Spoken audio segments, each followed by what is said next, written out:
Bharatiya Janata party OBC मोर्चा राष्ट्रीय स्तर पर एक मजबूत अंग बीजेपी का बनकर देश भर में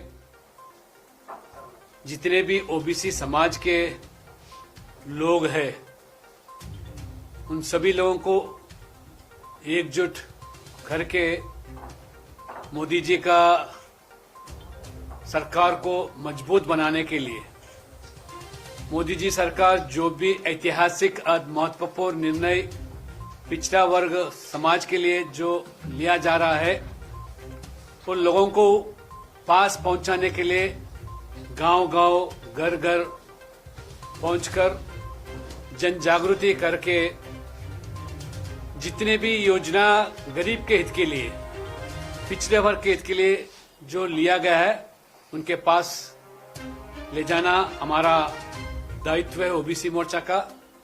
देश भर में 28 राज्यों में हमारा कमेटी गठन हुआ। लगभग 805 जिलों में भी हमारा कमेटी गठन हुआ। 10,000 मंडलों में सक्रिय रूप से ओबीसी मोर्चा का काम अब जारी है। सबसे पहले मोदी जी ने जो सरकार में आने के बाद ऐतिहासिक और महत्वपूर्ण निर्णय जो लिया गया पिछड़ा वर्ग समाज के लिए, ये हमारा जो पिछड़ा वर्ग का आयोग जो था वो आयोग को संवैधानिक दर्जा देना एक ऐतिहासिक निर्णय लिया, क्योंकि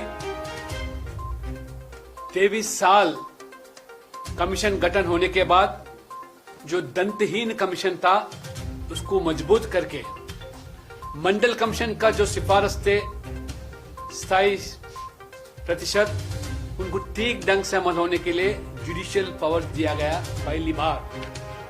उसके पहले कांग्रेस 60 साल सत्ता में था, कभी पिछड़ा वर्ग समाज के लिए आरक्षण के मुद्दा को या हमारे पिछड़ा वर्ग आयोग को संवैधानिक दर्जा देने का कभी सोचा भी नहीं था।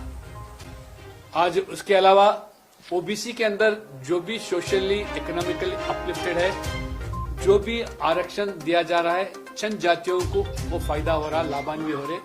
बाकी सब लोगों को भी छोटे छोटे जातियां जो है उनको भी इसमें शामिल करने के लिए ये वर्गीकरण का जो निर्णय लिया गया, जस्टिस रोहिणी कमीशन को बिठाया। और देश भर में समुद्र के तीर पर जो मछुआरे जो जीते हैं लाखों और करोड़ों संख्या में, उनके लिए अलग मंत्रालय बनाया गया, अलग बजट भी दिया गया। और जो भी पब्लिक सेक्टर अंडरटेकिंग के जो कर्मचारी हैं उन बच्चों के लिए भी मोदी जी सरकार ने आरक्षण का सुविधा दिया है। और उतना ही नहीं, आज जो नीट का मेडिकल सीट्स का जो एग्जामिन्स ऑल इंडिया लेवल पे होता है उसके अंदर भी पहली बार पोस्ट ग्रेजुएट्स उनके लिए और अंडर ग्रेजुएट उनके लिए लगभग 4,000 आज ओबीसी छात्रों आज लाभान्वित हो रहे। इस वर्ष में उनका भी आरक्षण दिया जाए, ये मोदी जी का रवैया है, मोदी जी का देन है। उतना ही जो आर्थिक रूप से गरीब परिवार है उनके लिए भी 10%, सामाजिक रूप से नहीं आर्थिक रूप से भी जो भी गरीब है उनके लिए भी 10% आज रिजर्वेशन दिया जा रहा है ये मेडिकल सीट्स के अंदर। इतना नहीं, पहली बार ये 75 साल आजादी के अंदर लगभग 27 ओबीसी समाज के लोगों को मंत्रिमंडल में शामिल किया गया, लगभग 35%। ये कभी हुआ नहीं, पहली बार।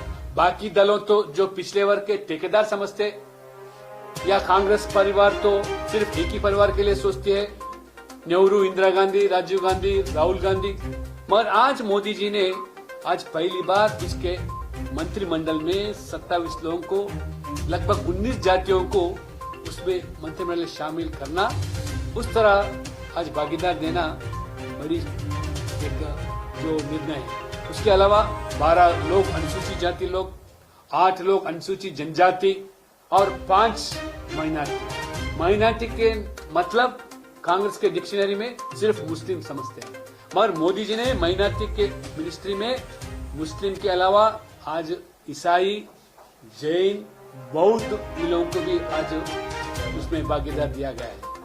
इतना ही नहीं, कहीं बैकलॉग पोस्ट जितने भी है, जब हमारा दिल्ली में ओबीसी मोर्चा का बैठक हुआ तब हम तय किए कि बैकलॉग पोस्ट हजारों संख्या में सेंट्रल यूनिट्स में जो भर्ती नहीं हुआ, हम हमारे केंद्रीय मंत्री धर्मेंद्र प्रधान जब उनके नजर में लाए, तुरंत ही वो आदेश दिया कि लगभग 9,000 जो प्रोफेसर असिस्टेंट प्रोफेसर जो भर्ती नहीं किया गया खाली है, 1 साल के अंदर भर्ती करने का आदेश धर्मेंद्र प्रधान ने दिया गया और हर 3 महीना उसका रिपोर्ट भी मांगा गया था।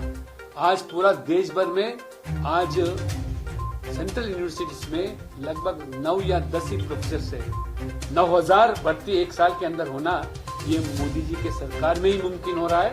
इसलिए किस तरह आज मोदी जी ने जो वंचित है, पीड़ित है, जो इतने साल जो आज ये पिछड़ा वर्ग समाज को आज बाकी दलों ने, बाकी सरकारों ने किस तरह वंचित किया, आज भारतीय जनता पार्टी मोदी जी के नेतृत्व में इसके अलावा कई योजना गरीब के लिए जो लिया गया, मुद्रा हो या प्रधानमंत्री सुकन्या समृद्धि योजना हो, किसान सम्मान निधि हो, ऐसे योजना में ज्यादा से ज्यादा लाभान्वित पिछड़ा वर्ग समाज के। इस तरह मोदी सरकार पिछड़ा वर्ग समाज को इस जो सम्मान दिया जा रहा है, उनको उन्नति के लिए सोच रहा है। मगर आज उड़ीसा में हमें बताया गया है कि यह पिछड़ा वर्ग समाज के लिए आरक्षण ठीक ढंग से अमल ही होता नहीं। आज मंडल कमीशन सिफारिश 27% रिजर्वेशन देश भर में जो लागू हो रहा है, आज उड़ीसा के अंदर मुझे बताया गया कि सिर्फ 11.5% रिजर्वेशन, वो भी ठीक ढंग से नौकरियों में अमल नहीं होता। और विद्या संस्था में तो आरक्षण है ही नहीं। ये उड़ीसा में लगभग 54% आबादी उड़ीसा में रहने के बावजूद सरकार किन के हित के लिए काम कर रही है? इन सब समाज को छोड़कर किस तरह आप योजना बना रहे हैं? और उतना ही आरक्षण क्यों नहीं अमल हो रहा है? यहाँ पे जो बीसी कमीशन यहाँ बनाया गया 40 साल के बाद, वो भी धन की दीन है। एक समाज को जोड़ना है, एक समाज को निकालना, उतना ही उनका काम है। मगर ठीक ढंग से यहाँ आरक्षण अमल होने का जिम्मेदारी ही नहीं है, जुडिशियल पावर्स नहीं दिया गया। इसलिए भारतीय जनता पार्टी का मांग भी है, यहाँ उड़ीसा के अंदर भी पिछड़ा वर्ग समाज को उन्नति देना है, सम्मान देना है। उसके लिए ओबीसी मोर्चा जरूर आने वाले दिनों में बड़ी आंदोलन छेड़ेंगे। उतने हमें पता चला कि जो भी स्थानीय संस्थाओं में, पंचायत में हो, मंडल में हो, जिला परिषद में हो, जो भी आरक्षण जो 27% था, इस बीच में यहाँ सरकार या सुप्रीम कोर्ट के आदेश अनुसार 50% जो कैपिंग है, उसके अनुसार हम बीसीपी का आरक्षण कटौती कर आज ताजुब की बात है, आज इतना बड़ा समाज को राजनीति में आने का मौका ही नहीं देते हैं। यहाँ के सरकार, बीजू जनता दल का सरकार, उनको साथ में नहीं ले जाना। और जो लोकल बॉडीज में जो आज उभर के आने वालों को दबाया जा रहा है, उसका भी आरक्षण पूरा कुचल किया गया। कि मुझे पता चला कि वो 5%, 6%, 8%, 18% किया गया। ये भारतीय जनता पार्टी, हम इसके खिलाफ जरूर विरोध आने वाले दिनों में आंदोलन छेड़ेंगे। जब फरवरी में जो चुनाव होने वाले लोकल बॉडी में जरूर 27% आरक्षण दिया जाना, ये हमारा मांग है। उतना ही नहीं, यहाँ मिनिस्ट्री में भी चंद लोगों का ही अब भागीदार है। ये 54% आबादी उड़ीसा के रहने के बावजूद भी किस तरह धोखा दिया जा रहा है। आने वाले दिनों में ओबीसी मोर्चा 30 जिलों में, हर सब मंडल में अपना कमेटी गठन करके आने वाले दिनों में बड़ी पैमाने से आंदोलन छेड़ेंगे। और इन हकों के लिए जिस तरह हम मोदी जी सरकार केंद्र में आज पहली बार 75 साल में 60 साल के अंदर जो भी हम किया गया है, ये सब मुद्दे को लेकर 60 साल कांग्रेस तो धोखा देते गई, कभी आरक्षण का कभी समर्थन ही नहीं किया और मंडल कमीशन का भी विरोध किया राजीव गांधी ने।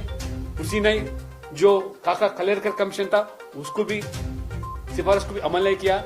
आज भारतीय जनता पार्टी पूरा देश भर में विकास और जो वेलफेयर के मुद्दे के साथ पिछड़ा वर्ग समाज को भी आगे लेते हुए आने वाले कभी उड़ीसा में जब भी चुनाव हुआ असेंबली का, उस चुनाव के अंदर पूरा ये पिछड़ा वर्ग समाज का समर्थन से, सहयोग से जरूर सरकार बने का हम दावा करते हैं। देश भर में 18 राज्यों में हमारी सरकार चल रहा है, केंद्र में सरकार है, इसलिए कि पूरा पिछड़ा वर्ग समाज है। ये हमारा नारा है, सबका साथ सबका विकास। जो भी गरीब है सभी को साथ में ले जाते, SC, ST, BC और सवर्ण लोगों के अंदर भी जो गरीब है उनको भी साथ में लेके मोदी जी सरकार जिस तरह आज विकास की ओर आगे बढ़ रही है, उसी तरह उड़ीसा में भी अगर परिवर्तन आना है, ये पिछड़ा वर्ग समाज को हम साथ में लेके भारतीय जनता पार्टी को सरकार में लाने का आज भारतीय जनता पार्टी OBC मोर्चा दायित्व लेती है। अभी 9,000 जो असिस्टेंट प्रोफेसर जो बैकलॉग पोस्ट लगभग 60-70 साल से भर्ती नहीं हुआ, 1 साल के अंदर हम भर्ती किया जा रहा है।